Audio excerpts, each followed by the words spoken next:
Equity in Gifted Programming. Valley View Public School District 365U is a large, diverse suburban system located 20 miles southwest of Chicago. The district serves the cities of Bolingbrook, Romeoville, Naperville, and Lockport. Valley View is a unified school district spanning the ages of early childhood to transitional post-high school programming. The district is made up of 2 high schools, 1 alternative school, 5 middle schools, 12 elementary schools, and 1 main early childhood center. The schools service more than 18,000 students, which include native speakers of over 40 languages.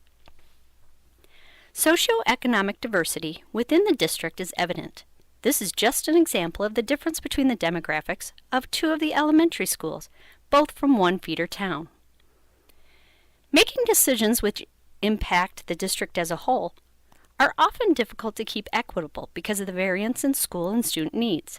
Of particular concern at this time is the selection of students for our self-contained gifted program for 2nd through 5th grade. The program was originally designed in 1979 and has never had a major review or adjustment. It goes without saying that much has happened in the last 36 years to necessitate an examination of the program's efficacy and accessibility. In 1979, the program was designated to provide enriched instructional programming for students with superior cognitive function. To get into the program, which we have always called the Challenge Program, a 1st grade teacher would recommend a student for screening.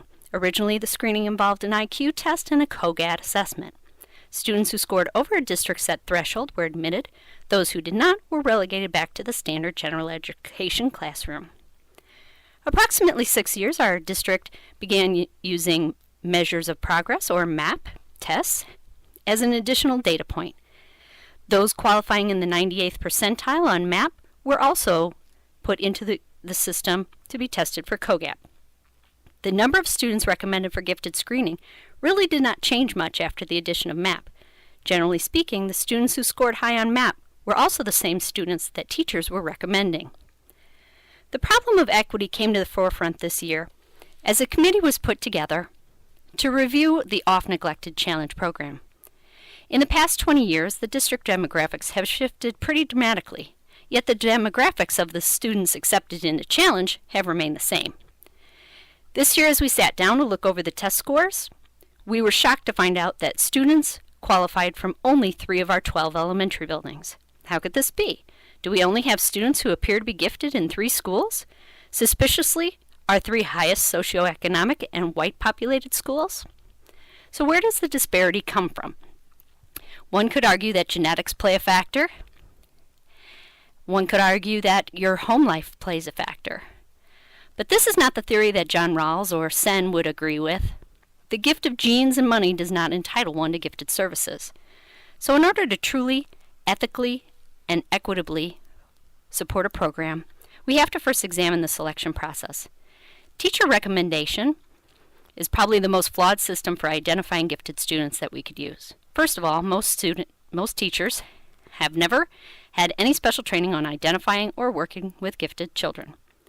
What teachers see are high-performing, compliant children. Often a truly gifted child is disruptive, maladjusted, or withdrawn.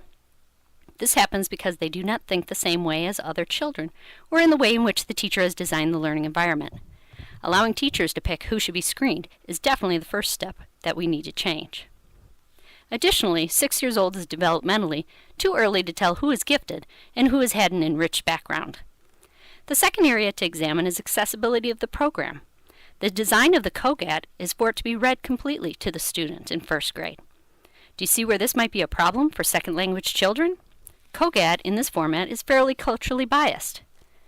Additionally, it was mentioned that before the MAP test was added, but the MAP test also does not come in any language besides English. Our bilingual students don't even take the MAP test. Therefore, their only route to make it into testing is by teacher recommendation. If we hope to develop a program that services truly gifted students and is representative of all populations, we definitely need to find a new screening method and think about moving the testing to an older, more reliable grade level.